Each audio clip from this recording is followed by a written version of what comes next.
All right, I promised to make this shorter than yesterday's, than 5.2. So we're going to do a review of two-way frequency tables, which you guys have all seen before. Then we're going to use it to find some probabilities. So a two-way frequency table, right? It can take the same information as a Venn diagram. You see there's a Venn diagram down here, right? Survey of 80 students and has all broken down there. We can take that and put it in this two-way frequency tables. So if you look at those 80 students, some of them played an instrument, some of them spoke a foreign language, some of them did both, some of them did neither.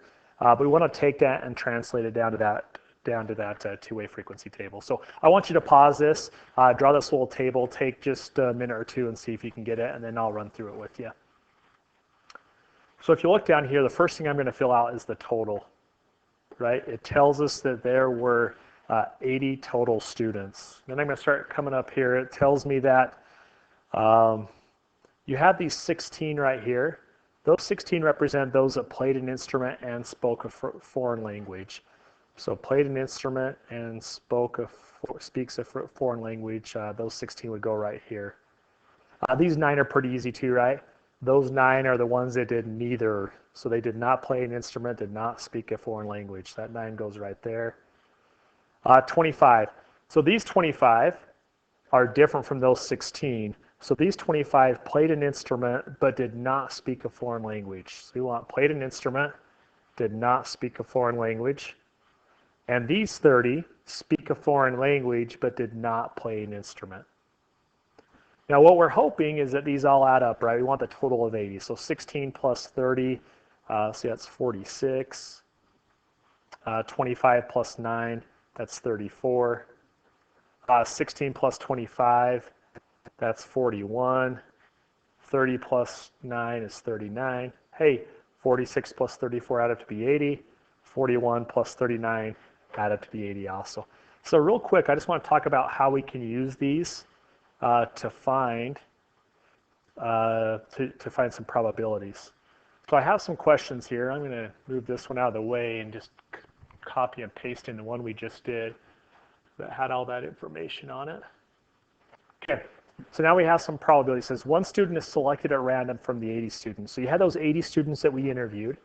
We're going to select one at random, and we want to find out these probabilities. What would be the probability that they played an instrument?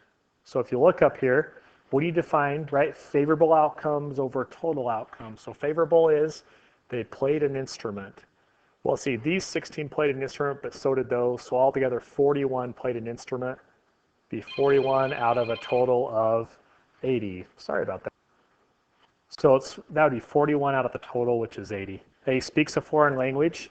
So to look up there, the total that speaks a foreign language would be 46. So that'd be 46 out of 80. Again, you could reduce that as a fraction or write it as a decimal. This is a little trickier. Plays an instrument and speaks a foreign language.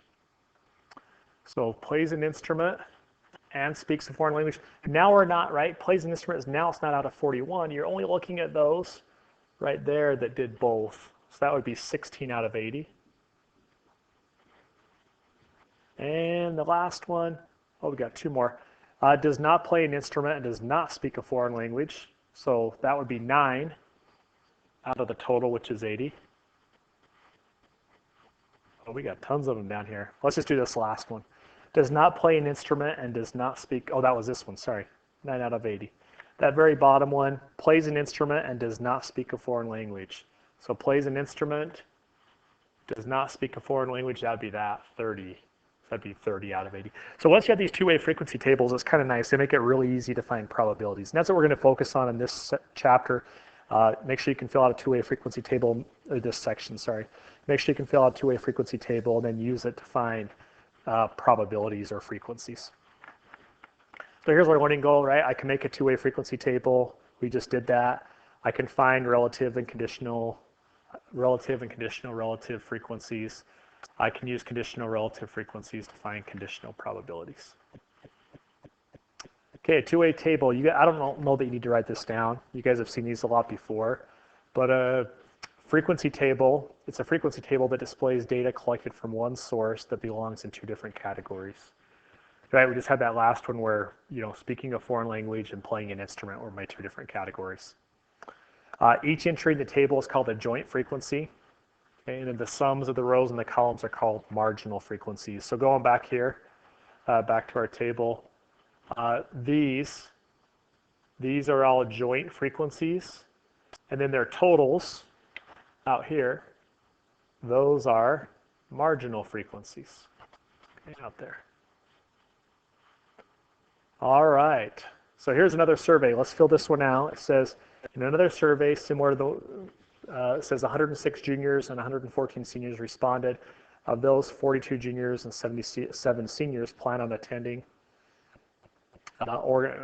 Sorry, I think there's another survey up above, but we're skipping past that. So let's say they're attending something, I don't know, an assembly or something. Organize these results in a two-way frequency table. Okay, then find and interpret the marginal frequencies. Okay, so our two categories are, we have juniors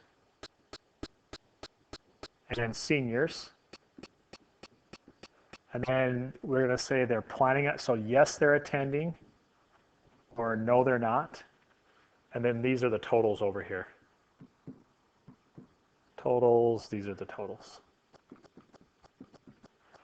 Okay, so it says 106 juniors and 114 seniors respond. So that would be the total. The 106 is the total of all the juniors, and the 114 are the totals of all the seniors. 77 seniors plan on attending. So seniors and yes, they're attending is 77. 42 juniors plan on attending. So 42, they're juniors and yes. Okay, grab a calculator here. Let's fill in the rest of this. So let's go for the total that are attending. I have 42 plus 77, so a total of 119. Let's see, we can add these two up. Altogether there were, what, 220? I think if you add those up is what that comes out to be. So we can subtract the 119 from the 220, and that would tell us how many are not attending. So it's what, 101? If there's 114 seniors and 77 are attending, we can subtract the 77 from the 114. That means there's 37 that are not. And now either I can use the column or the row on that last one. Let's go 106 minus 42 would be 64. Then you want to make sure that all your rows and columns add up and that the total comes out to be the total that's down there below. So that is an example of a two-way frequency table. And again, you guys have done these before, so hopefully this is just a review. You'll have a little bit of you'll have some practice with that on your assignment. We're going to skip past this next one. This is another one where you're just making the two-way frequency table. Okay, here's some more definitions. So it says relative and conditional relative frequencies. So it says joint relative frequencies is the ratio of the frequency that is not in the total row or the total column. So those are the ones in the middle. The marginal relative frequencies is the sum of all the joint relative frequencies in the rows and columns. And the last one is conditional relative frequency. It says the ratio of a joint relative frequency to the marginal relative frequency. And I'll show that to you here in just a second. Okay, so we're gonna use that example we just did to show you what this looks like. So I'm gonna move this one out of the way and just copy and paste with that two-way frequency table that we already filled out here. So let's take this one, and we want to make this into instead of being a frequency table, right, we want to make it into a relative frequency table. And it's not hard to do. What I do, grab a calculator, I do that quite a bit. I want to just find out what is the percent of students that fall right there. So I take 42 and I divide it by 220. Okay, and it comes out to be approximately 0.19. Okay, do the same thing here. I take the 64 and I divide it by 220. I'm just finding the decimal or the frequency, the relative frequency that falls in each of those. So 64 divided by 220. And we don't write it as a percent, we write it as a decimal.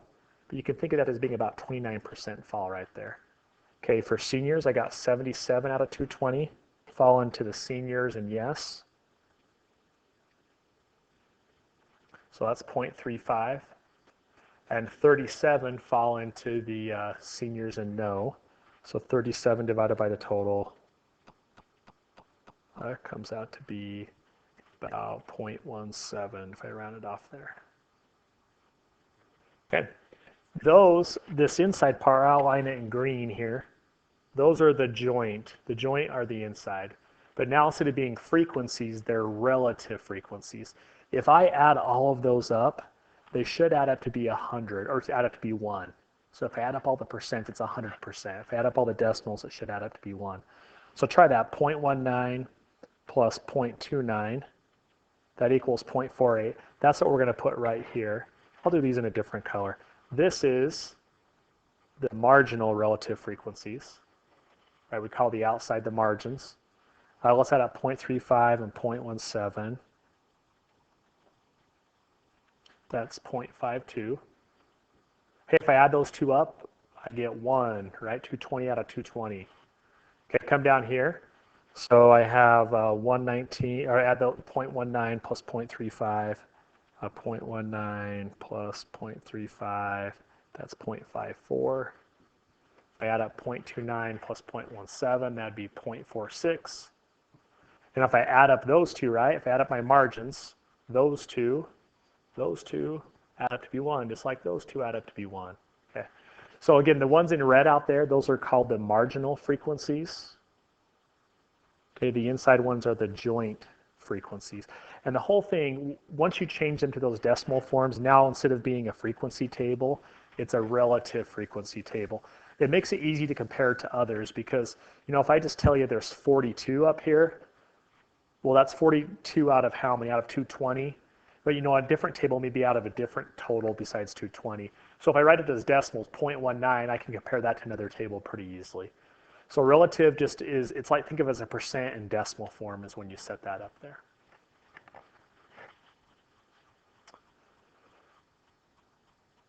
Okay, now this is a little bit different. Now it's asking us make a two-way table that shows the conditional relative frequencies based on the row totals. So I'll show you what they mean by that. Again, I'm going to slide this one out of the way, and we're just going to use that same table where it already had the numbers filled out.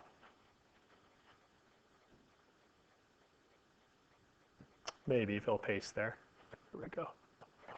Okay, so what that means, and notice how it says it's based on the row totals. So what I'm going to do is I'm going to forget about this column down here, and I'm only going to look at those rows. Okay, so what we want to say is we're going to fill this out, and we're going to say, what's the probability that if what would be the probability that it would be a yes given that they're a junior? So this is conditional, right? That given, that's what we worked on in the last section. So what that means is instead of looking at it, you know, we're not looking at the whole 220 down here anymore. Like we don't really care about that. It's given that they're a junior, so I'm only looking at that row right there. Out of the juniors, what's the probability that they would say yes? So now what I'm going to do, instead of going 42 out of 220, I'm going to go 42 out of the juniors only. So 42 out of 106, which is 0.39. Okay, and then for the no, let's do the same thing. So how many juniors, you know, given that they're juniors, how many said no? So go 64 out of the total of the juniors, which is 106. That comes out to be 0.61. Actually 0.60. That last one I think I rounded off wrong. Let's try that again. 42 divided by 106. No, that would round to 0.4. Sorry about that. This would be 0.4 up here. So what I did is I found the conditional, and again, condition means instead of looking at the total, okay, instead of looking at this 220 down here, I'm narrowing it down. I'm narrowing it down to just the juniors. So out of the juniors, what's the probability that they said yes or no? So you got a 0.4, they said yes, 0.6, they said no. They have to add up to be 1 over here. Okay, do the same thing for the seniors. So we go take 77 divided by 114. So we're finding now, right, probability that they're said yes, given that they're seniors. So that'd be 77 divided by the total number of seniors, which is 114. So we're only looking at that row right there. So 77 divided by 114 is 0.68. Okay, and then we're going to go 37 to find out the probability if they said no, given that they're a senior. Divide that by 114. That would be 0.32. Again, those should add up to be 1 right there. So what you're doing with conditional probability is it's not going to be out of the total down here. You're only looking at the total, on this case, the rows, which is the juniors. And then on the next row, you're looking at the total, the seniors. That's what it's out of. So that's what it's talking about when it says conditional relative frequencies. And we could base it on the rows. We could also base it on the columns if we wanted to look that way. See, we're going to skip past these two and that. Okay, so we're going to just focus on, let's just find some conditional probability. So remember what that was. We did this in the last section. The conditional probability is the probability that event B occurs given that event A has already occurred. Okay, so we've got this little chart here. It says a satellite TV provider surveys customers in the cities, in 3 cities. We've got Glendale, Santa Monica, and Long Beach. And they are asking them, right, ask whether they would recommend the TV provider to a friend. So yes or no. And I want you to notice this table is not a frequency table, it's a relative frequency table because they have, right, they have it written as a decimals rather than as a total. Let's actually add all those up. That's going to be helpful for us. So grab your calculator really quick, write down this table, and let's add up all those rows and columns here and find the totals. 0.29 plus 0.05 is 0.34. 0.27 plus 0.03 is 0.3, or 0.30. 0.32 plus 0.04 is 0.36. Okay, and if you add all those up, that comes out to be a total of 1. That's what they should add up to be. Okay, let's add them up this way. 0.29 plus 0.27 plus 0.32. If you add all those up, they add up to be 0.88. Right, add these up, 0.05 plus 0.03 be 0.08, plus 0.04 be 0.12. Hey, if you add those 0.88 plus 0.12, they add up to be 1. So here's our relative frequency tables, and we just found the marginal frequencies, right? The numbers are on the outside, the totals. Okay, the A says, what is the probability that a randomly selected customer who is located in Glendale will recommend the provider?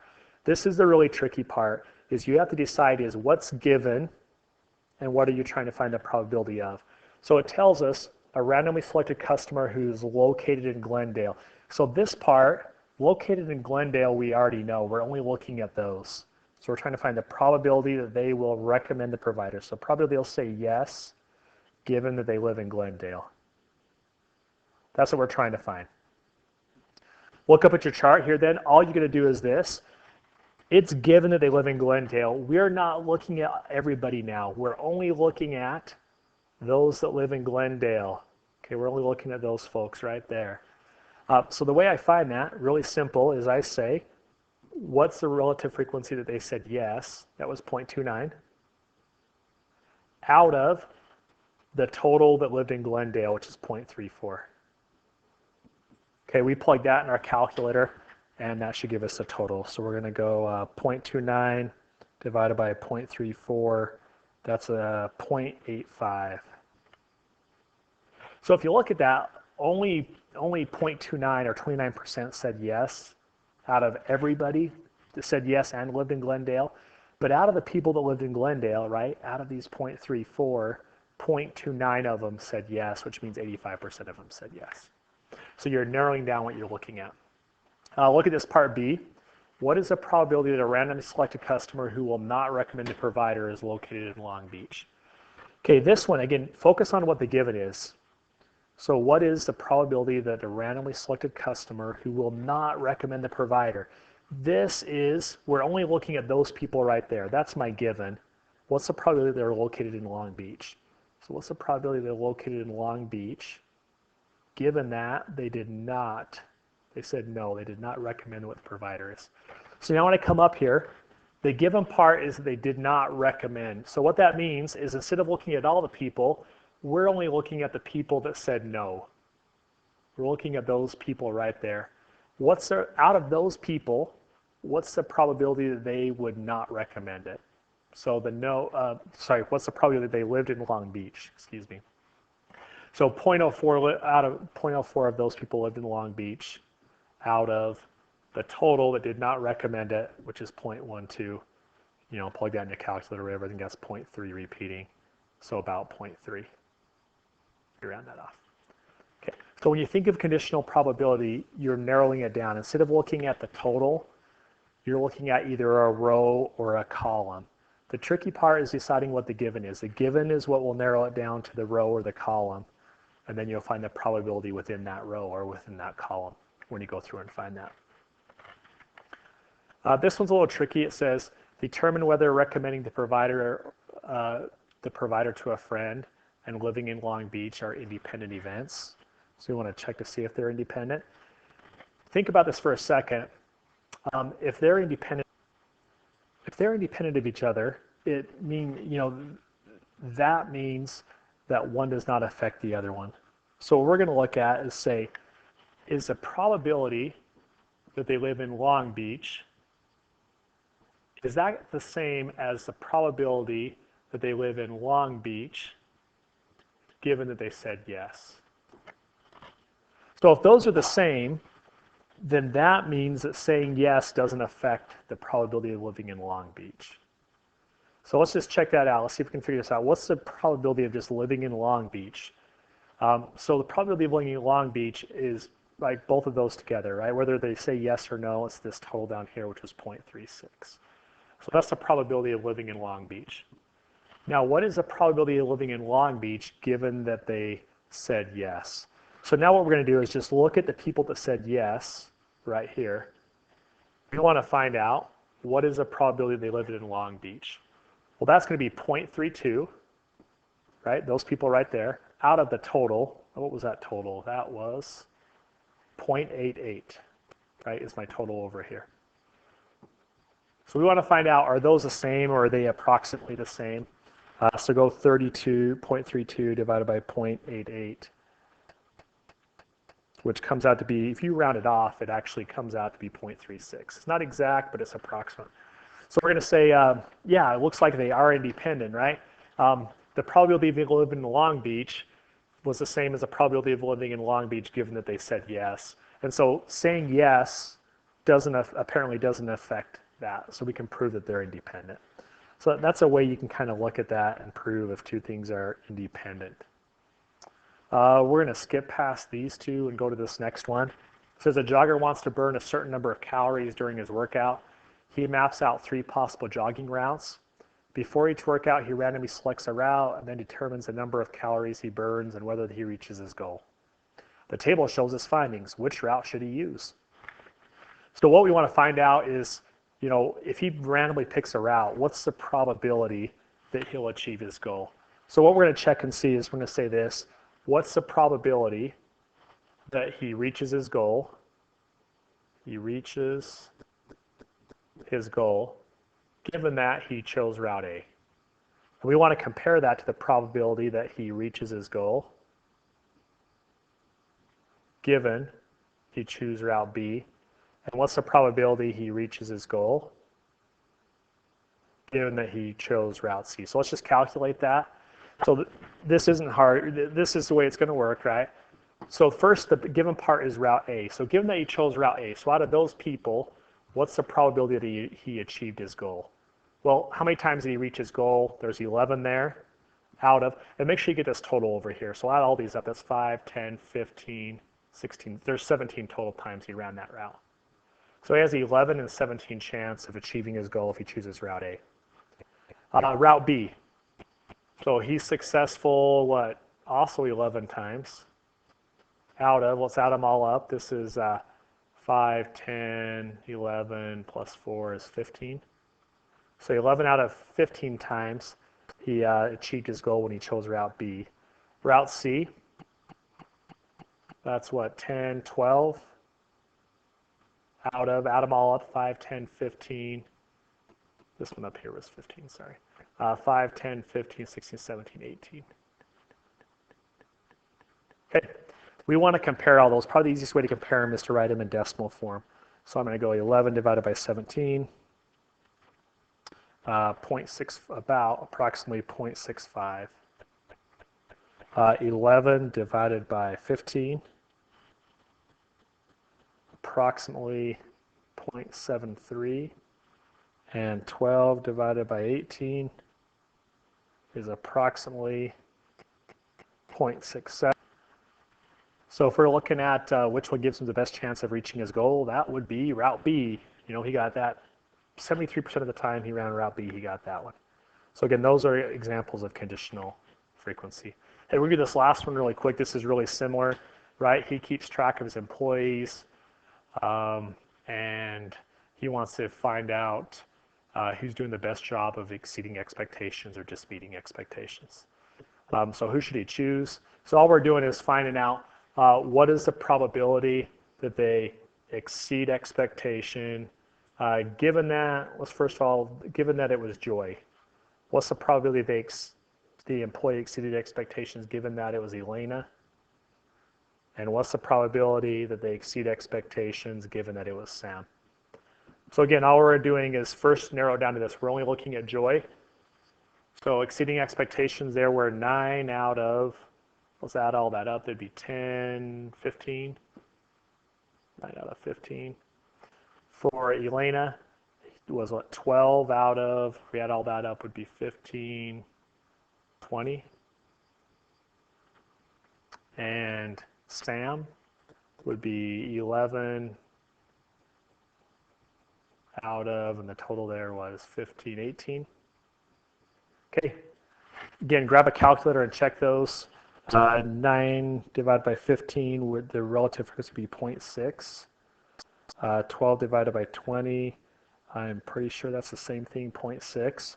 11 divided by 18 is 0.61. So it's really close. You know, we get 0.6, 0.6, 0.61. So the employee that won the award or whatever they had up there was Sam. When if you only look at Sam, he exceeded expectations 61% of the time. So these are a little bit tricky, but remember, conditional probability, you're just trying to narrow it down. So instead of looking at the total, you're looking at the different rows or the different columns. Again, let me know if you have questions and give it a try. Thanks, guys.